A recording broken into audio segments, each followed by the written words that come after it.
Hey everybody, it's me Aaron, and welcome back to Lloyd's Comics and Collectibles. And this week, my hour 2 article was a bit short, so I figured I'd do 2 short videos sort of to make up for it this week. So the next thing we're going to cover is you've got your character sheet, you've adventured some, and you finally get to level up. What do you need to do to level up your character sheet? Because some people in some of my other games sort of struggle with this part. Good news is, way easier than pretty much anything else we've done this far. The first place you want to go check, we got a character sheet up here, and you see I got everything for level 1 figured out. You go to your class. I'm going to use the Roll20 Compendium, which has all the stuff. If you buy the Player's Handbook from the Player's Handbook and whatnot, you want to go to your class section. We're doing Lucky's sheet, so she's a fighter. You scroll down, and usually near the class features section, you'll see a table. It'll look a little bit different in the actual physical Player's Handbook, but it's a table like this.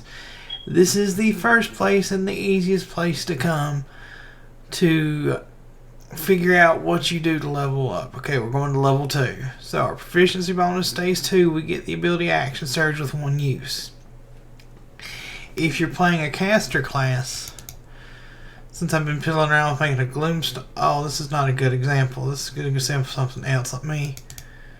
Let me grab from the compendium real quick a caster class, so we can go over this as an example. See, we want we'll do a ranger, because I know I've looked at one of those. Class ranger. I'm sorry guys, I think my internet's been a tiny bit slow on me here, but you come here, and if you have spells, it tells you spells known. And this is the thing I was talking about, and I'll cover it real quick. If you have spells known, those are the spells you know. You can't add a short rest pull from another list. To do that, your spellcaster has to go off of spells prepared. So Rangers know the spells that you choose at the time until they level up. But if you've got spells on each level, it tells you at second level as a ranger you have 2 cantrips or spells known. 2 spells known, and spell slots first level is 2. Okay, so you have 2 spell slots, and you have 2 first level spell slots, and you have 2 spells known. Okay, if you've got another dice like a monk that runs off of key points, it'll be here. Barbarian's extra damage will be in this chart. Rogue's sneak attack dice. This chart is the easiest place to check when you need to level up a character. It's just the quickest and easiest way to go about most of it. So second level we get Action Surge. So another thing I like to do, it will not apply on a character this low of a level, because you don't really get into some of the core stuff of your class till 3rd level anyway. But another thing to do is when you come down here, read through your abilities again. Because some abilities, these are the fighting styles, so they won't. But we'll use Action Surge, which we're about to get. After it says what it does, it says once you use this feature, you must finish a short or long rest. So we know that we can only use this once for short or long rest right now. But starting at 17th level, you can use it twice before short rest. So you will have some abilities as you level up. You'll have this little extra section that'll tell you as you level up, sometimes they get stronger, sometimes you get more uses. Is there another? Martial archetypes, talking about subclasses. We'll get into that in a minute. Extra attack is another one, I believe. When you reach... increases to 3 attacks when you reach 11th level in this class, and to 4 when you reach level 20. This is also a good time if you go back through and just read your abilities. Sometimes you pick up something in the wording and realize other ways you can use it. So always go through and sort of recheck on your abilities when you level up. Level 2 is not an ability where we get an ability score improvement, so it's pretty easy. So we know that we get that I done forgot, guys. Sorry, I'm real tired today. What did my chart say I get? Is it action surge? Yeah, action surge. Okay, so second level we get action surge. So you would put, and when you're doing a digital one, it's good to put it here. You might want to put it on a separate sheet of paper. So just to complete the exercise, as it were, making it that big was not necessary. Action surge.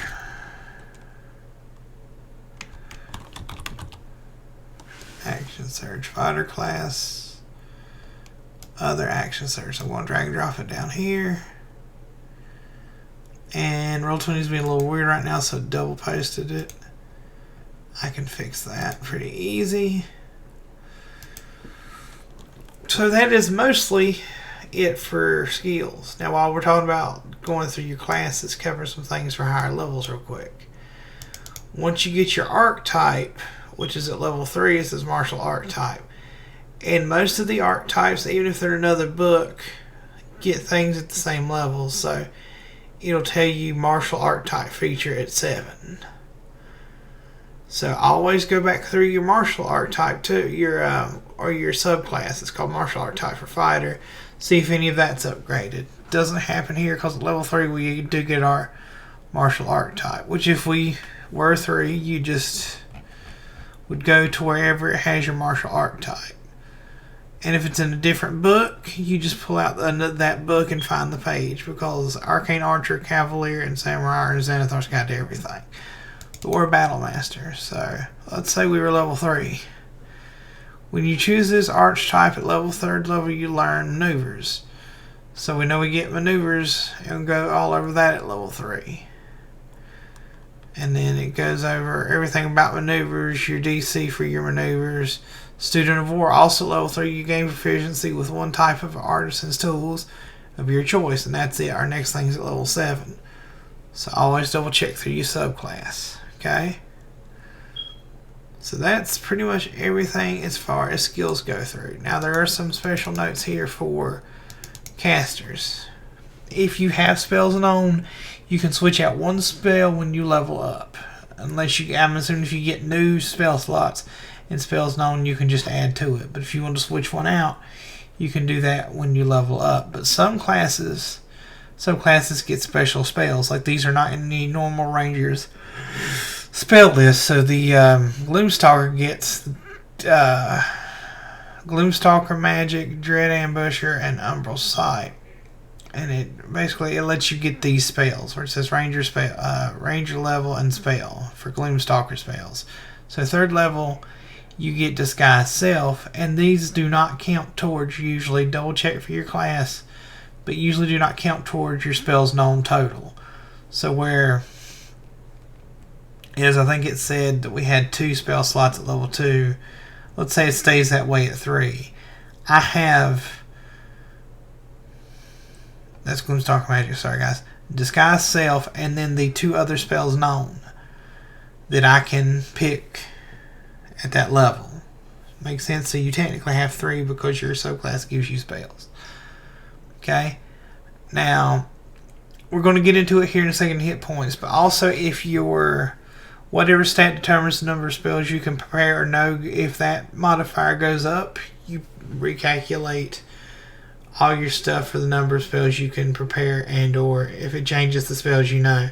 I think if it's spells known, you're usually really limited by that chart, but I think prepared classes that go off of prepared spells have a number of spells they can prepare based off of a stat and some other numbers. So check that, make sure you can't prepare more spells.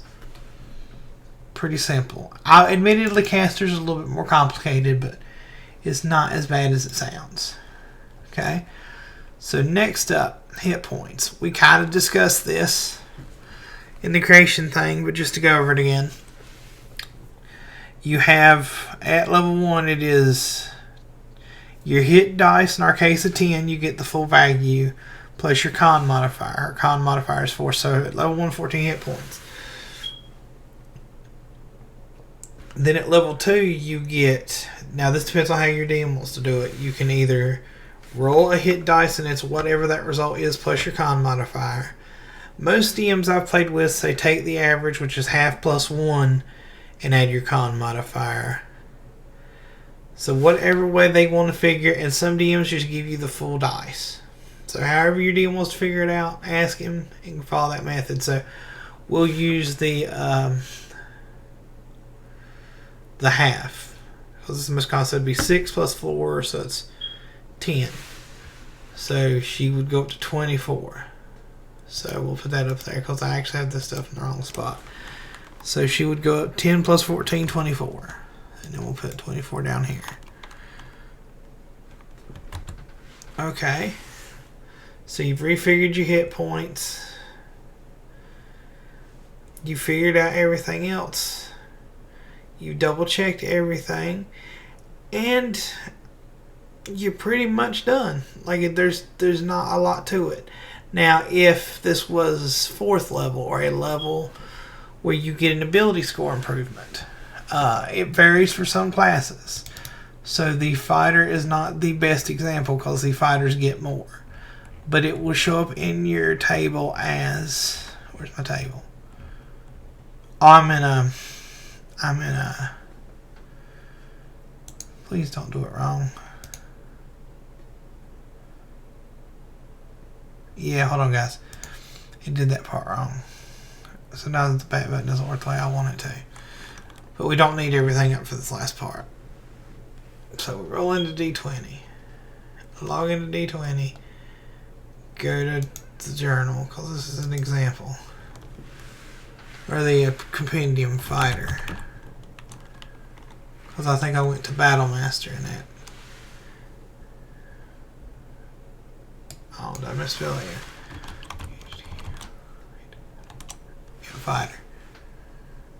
Class. Okay. In your table. Scroll down. You'll have, sometimes they'll say ability score improvement. At that point, you can up one stat by one ability score stat by 2, 2 by 1, or you can take a feat if your game allows feats. It's up to you at that point. Now, usually it's 4, 8, 12, 16, and I think 19 or 20. But fighters get more of those ability score improvements. So this may not be true for your class. Check your table. If you don't know what you want to do, the ability score is never a bad route to go. Because if we were doing... It double did it again. If we were doing Lucky at level 4, we could take her strength up to 20 and be a +5. We could take, if we wanted our intelligence scope, we could take 1 in each, take our constitution to 20 and our wisdom to 14. Or we can take a feat. What are feats? Feats are special. They're almost another ability like action surge that you can take when you get the ability score improvement instead of the ability score improvement. And this one, it might be better to go look them up online and then ask your DM if he's okay with you having the feat, because they're in a bunch of different books. There's a couple in the Player's Handbook, and then there's a couple spread throughout a bunch of other books. But to give you an example, if this is a good page, because I've got a website I usually go to for mine. Let's try that again. Feats. Okay, it's not wanting to work. But, just suffice it to say, one of them I've got is Sentinel on my Samurai. That disengage does not stop opportunity attacks from being provoked. When you do provoke an attack of opportunity, if you hit it, it reduces the target's movement to 0. And on your turn, or on anyone else's turn, you can, if somebody attacks something within a target other than you within 5 feet of you, you can use your reaction to attack the target. Pretty cool ability if you're the tank and you kind of want to control how monsters move around the field. But the downside of that is you take it in place of those ability score improvements, which can be important. So it depends on what your stats looking like. Like looking at Lucky, her two main stats, strength and constitution, are pretty high considering the handbook says you can't go over 20. That depends on the DM. Some DMs let you go over 20. So I could rationally sit there and go, well, at 4th level, I don't necessarily need the ability score improvement. I mean, probably the best one would be 2 to strength to go ahead and take it to a 5. Or I could do one of each, take this one to a 20, this will be a 19, and the next time I get ability score, put one in strength and then one in the 13 or whatever, and it would go up to a +2. So, depending on how many ability scores you pick up, you have for your class, it's real important to choose carefully when and if you take feats, because never underestimate the power of an ability score improvement. Fighters, like I said, get, I think, 2 more ability score improvements than most other classes. So they can be a little bit more loose with their feat choices. Because you could essentially take 2 feats if he went all the way to 20 and you'd still have every ability score improvement most other classes have. Now, talking about ability score improvements, the other thing to bear in mind is if at any time your constitution modifier goes from, say, a 4 to a 5, you recalculate all your levels. You go back and you'd go, if hers went up to a 5, say at level 2 somehow it went up to 5. I think I covered this in the creation video, but we'll do it again. So you would go back, so it'd be 10 plus 5 is 15, okay? 6 plus 5 is 11. So it would be 26, 15, yeah, 26 hit points instead of 24. And I'm pretty sure Spells Prepared goes the same way. If you guys are still interested, I'll do a little bit more research into casters, as I haven't played a whole lot, and I'll make for sure that's 100% right, and we'll do a video on cast ready and for spells and spells known. Anyway, guys, I hope this was helpful. Don't get daunted by leveling up your character, and always be sure to keep your sheet up to date, because you can miss out on some really cool features that can allow you to do more with your character, give your character more survivability. As always, follow us on all the social medias. I hope this finds you on a good Friday going into a nice weekend.